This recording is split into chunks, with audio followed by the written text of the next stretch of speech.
like a Hellcat.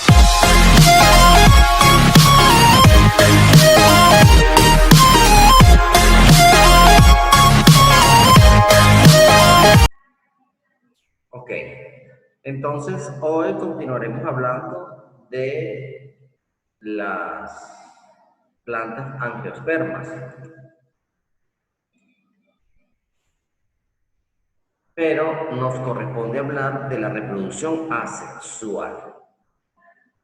Nosotros tenemos que saber, o ya sabemos porque lo vimos la semana pasada y las semanas anteriores, que las plantas angiospermas son aquellas plantas que tienen flores y tienen semillas, ¿cierto? Inclusive nosotros vimos el tema de la reproducción sexual de las plantas y vale la pena acotar que se realizaban de dos formas, mediante la fecundación y mediante la polinización. Bien, eso era la reproducción sexual. Ahora nosotros vamos a ver la reproducción asexual. Y cuando nosotros tocamos el punto de la reproducción asexual, tenemos que tener en cuenta que mediante la reproducción asexual las plantas son capaces de originar una nueva planta totalmente idéntica, sin necesidad de células sexuales. Es decir, recuerden que nosotros hablábamos que solamente se necesitaba una parte de esa planta, es decir, uno, ¿quién iba a ser? La célula madre. En este caso, cuando nosotros utilizábamos esa planta, la que salía de ella o la que nacía era totalmente idéntica en todas sus estructuras y en todo su cuerpo. ¿Cierto? Si ustedes se dan cuenta, no, en la reproducción asexual, las plantas cuando nacen de otra planta salen a su forma y a su semejanza, lo que no ocurre con la reproducción sexual, porque recuerden que allá están funcionando dos progenitores, el masculino y el femenino, y ambos tienen células distintas. La planta que nace nueva viene con otras características, es decir, toma características tanto de la madre como del padre. En cambio, en la sexual no. La planta que nosotros sembremos o que nace son idénticas, exactamente idénticas. Pero la reproducción asexual tiene una forma de reproducirse. Aparte de eso, es necesario que ustedes sepan que una de las características principales de las angiospermas son las flores. Nosotros tenemos que saber y diferenciar las angiospermas de las gimnospermas. Ahora, la reproducción asexual de las plantas son las siguientes. Vamos a observar cuáles son. Tenemos la primera. Es la que se realiza mediante los estolones. ¿Y qué nos quiere decir los estolones? Son tallos verdes que crecen de forma horizontal. Los tallos crecen de forma horizontal, es decir, de forma acostada. Recuerden que vertical es así como si estuviésemos de pie y horizontal es como si estuviésemos acostados. Entonces, los tallos crecen de forma horizontal y que cuando tienen contacto con el suelo desarrollan unas raíces que cuando se entierran dan origen a nuevas plantas. Aquí tenemos el caso, vean la imagen, tenemos el caso de las frutillas o de las fresas. Si ustedes se dan cuenta en el dibujo, vean cómo está una planta grande pero a su derecha están viendo un estolón. El estolón es el tallito que va por encima del suelo y hace que se origine una nueva planta. Esa planta que se va a originar va a ser totalmente idéntica a la planta principal. No va a haber una diferenciación notable. La otra reproducción es mediante los tubérculos. Son tallos subterráneos, es decir, que están por debajo de la tierra. Contienen sustancias nutritivas de reserva, es decir, el almidón. Desarrollan yemas que pueden dar origen a nuevas plantas. Observen, allí podemos dar el ejemplo de la papa. Todo lo que son los tubérculos crecen debajo de la tierra. Ahorita más adelante les voy a dar ejemplo de algunos tubérculos, pero si ustedes se dan cuenta en el dibujo, observen que tengo mi raíz, tengo mi tallo, tengo mis hojas que están en la parte superior de la tierra, pero en la parte subterránea vemos la papa y esa papa está dando origen a una nueva planta. A medida que eso va ocurriendo, se van originando nuevas plantas, es decir, van dando nuevos orígenes. Adicional de los tubérculos tenemos los rizomas. También son tallos subterráneos. No son las raíces que crecen bajo la tierra. Son aquellas que se forman brotes o yemas que pueden dar lugar a nuevas plantas. En ese caso tenemos un ejemplo del jengibre. Observen el dibujo. Fíjense que el tallo va a crecer debajo de la tierra.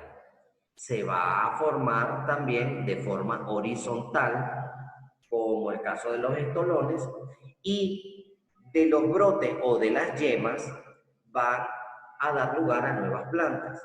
A medida que esa yema vaya creciendo o se vaya alargando, van creciendo nuevas plantas. Cuando usted las retira de la tierra, fíjense que nosotros tenemos ya una serie de plantas, pero el brote o la yema se ha alargado y ha tenido infinidades de nuevas plantas. Y los últimos son los bulbos. Y ellos nos dicen también que son tallos subterráneos. La mayoría son tallos subterráneos, es decir, crecen debajo de la tierra, recubiertos por una o muchas hojas. Almacenan sustancias nutritivas de reserva que servirán para que se desarrolle una nueva planta. En este caso tenemos la cebolla. Fíjense, de la cebolla nos dice la raíz, ella va a crecer también de forma subterránea. Tenemos el bulbo, que es la parte central donde está la mayor cantidad de nutrientes, y tenemos el tallo que va a brotar.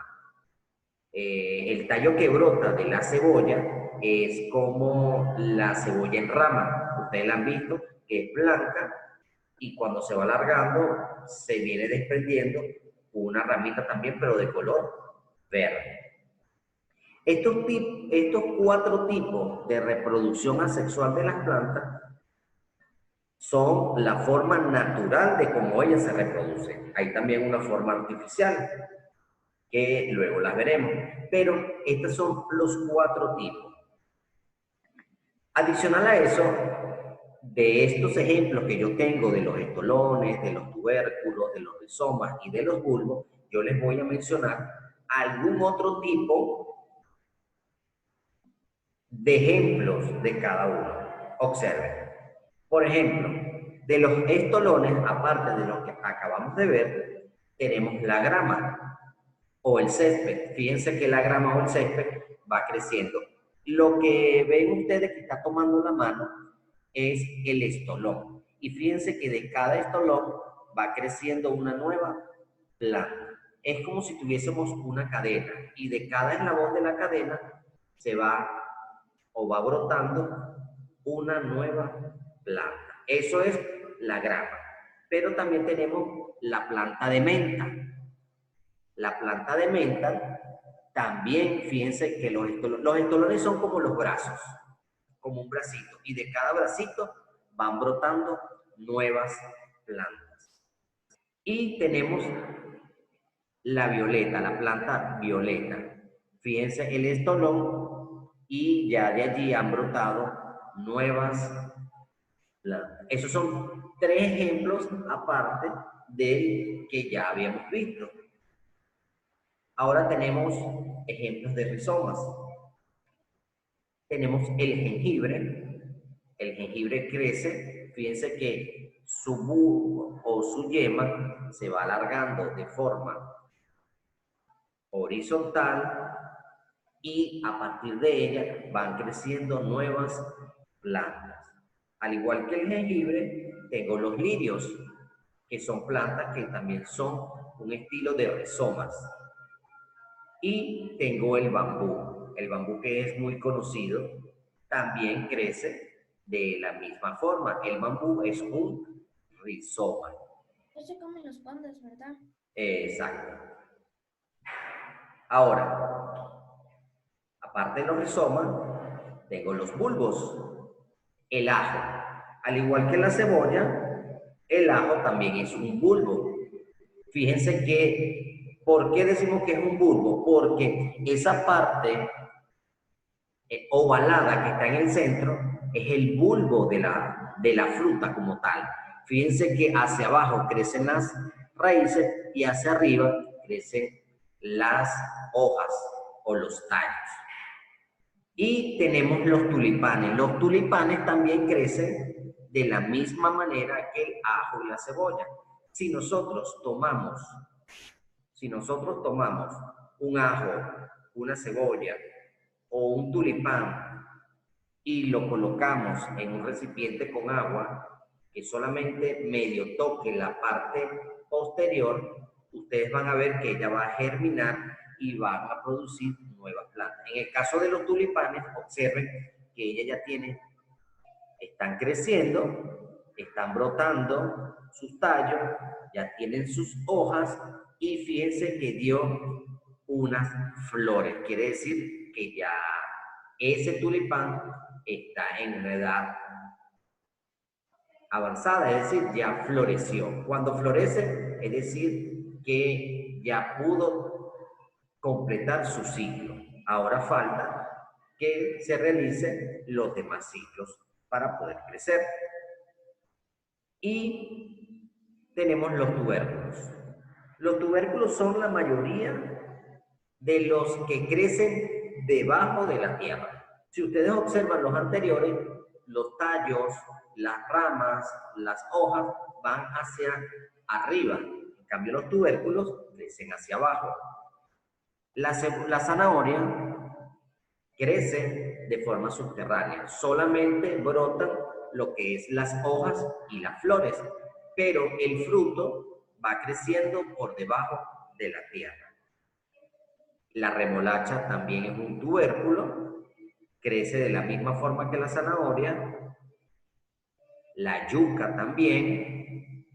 Aparte de la yuca tenemos el rábano, las papas, son tubérculos.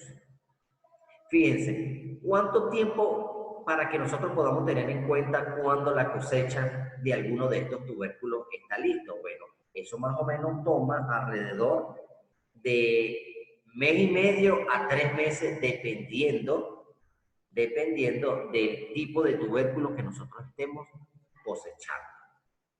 Si nosotros hacemos un experimento en casa de sembrar cualquiera de los que estamos viendo anteriormente, de los tubérculos, bulbos, estolones o rizomas, vamos a poder observar cómo es su proceso. Ahora, observen aquí un ejemplo donde se va a poder verificar cómo es el proceso de crecimiento de cada uno de ellos. Fíjense, tenemos los tubérculos, tenemos los bulbos, los rizomas y los estolones.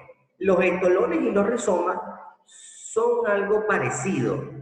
Son algo parecido. Fíjense que del rizoma, de la yema, se produce una nueva planta. Algo parecido con los estolones. De los estolones nace un estoloncito que se va alargando y apenas toca el piso, empieza a brotar la raíz y a salir su nueva planta. Allí tienen la diferenciación de cada uno de los procesos o de la reproducción asexual que tienen las plantas.